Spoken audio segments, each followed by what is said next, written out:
بہت سالوں کی بات ہے، ملک خراسان میں بخت شاہ کی حکومت تھی جو بہت نیک اور رحم دل بادشاہ تھا۔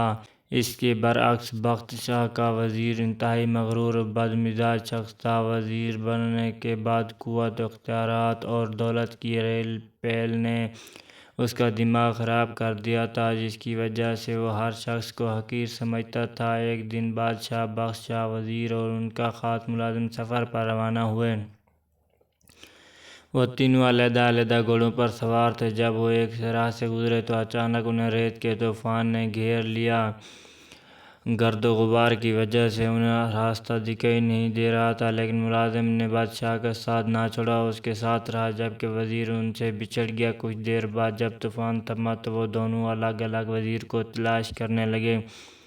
کافی دیر کے بعد تلاش کے بعد ملازم کو ایک جھونپڑی نظر آئی۔ جب وہ وہاں پہنچا تو اسے ایک اندھا فقیر بیٹھا دکھائی دیا۔ ملازم نے اس سے انتہائی بدتمیزی سے پوچھا، اندھے، کیا تو نے اس طرف سے کسی گھوڑے کی آواز سنی ہے؟ فقیر نے جواب دیا، نہیں بھائی، مجھے تو کچھ سنائی نہیں دیا۔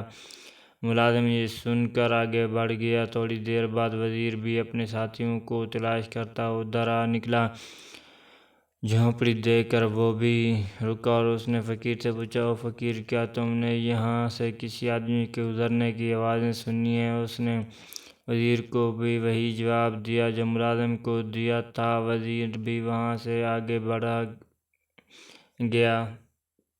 کچھ ہی دیر گزری تھی کہ بخت شاہ بھی اسی جھونپڑی کے پاس سے گزرا۔ فقیر کو دیکھ کر گھوڑے سے نیچے اترا۔ پہلے فقیر کو سلام کیا، اس کے بعد انتہائی ادب سے پوچھا، شاہ صاحب، کیا آپ نے کسی گھوڑے کی آوازیں سنی ہیں؟ نابینا فقیر نے جواب دیا، جی ہاں جہاں پناہ، پہلے حضور کا ملازم ادھر سے گزرا، پھر آپ کا وزیر۔ بادشاہ کو یہ سن کر بہت حیرت ہوئی۔ اس نے پوچھا، شاہ صاحب، آپ تو نابینا، آپ کو کیسے معلوم ہوا کہ میں بادشاہ ہوں؟ اندھے فقیر نے مسکرا کر جواب دیا، عالی جناب، آپ کے ملازم نے مجھے اندھا کہا، آپ کے وزیر نے مجھے فقیر کہا، حضور مجھے شاہ صاحب کہہ کر مخاطب کیا، لہذا گفتگو اور لہجے سے میں نے اندازہ لگا لیا کہ کون کس مرتبے کا ہے۔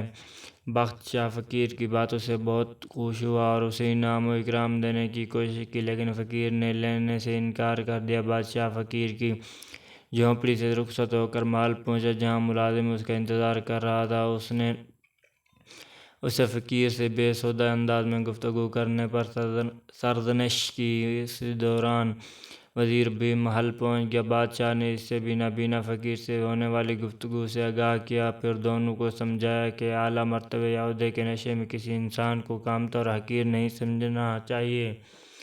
یہ سب کچھ اللہ تعالیٰ کا دیا ہوا عطیہ ہے، لیکن یاد رکھو، اگر خالق کائنات اگر کسی کو کچھ دیتا ہے تو وہ اسے واپس لینے کی بھی قدرت رکھتا ہے۔